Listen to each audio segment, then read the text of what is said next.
Yeah? Yeah. My number 10 is a game called Tiny Troopers Joint Ops on the PlayStation 4.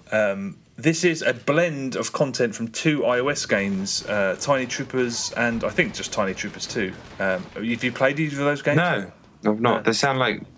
The title sounds familiar, but then there are lots of things that sound a bit like that. Yeah, and they look slightly generic, so I was looking at the game thinking, did I play these on iOS? I actually downloaded one on iOS today to have a look. I think I played it many moons ago. I think it's quite old now.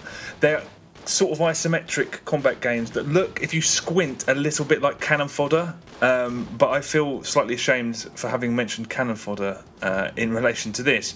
Because on iOS it does kind of resemble Cannon Fodder because the little soldiers move to the points on the map that you touch, so it's a little bit stop-start and vaguely similar to Cannon Fodder. The PS4 version is a twin-stick shooter, and it doesn't work because there's no threat. The game is designed around the fact that you can't just run in and circle strafe an enemy, and you can do that. You can just. It's like playing Duck Hunt with like aim assist or auto aim or something. There's no pleasure in it. You just walk through these empty environments and enemies that would have been a threat if you couldn't move properly. It's not the case. There's a sort of horde zombies mode that's a bit better because you're under a little bit more pressure, but not really.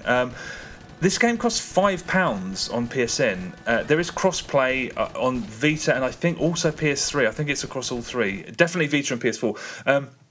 But £5 is a rip-off, not only because almost all of the Tiny Troopers games are free on iOS, or their shells are free, some of them are sort of heavy in microtransactions, and a couple of them are also free on Android. It's a rip-off because it's unbelievably poor.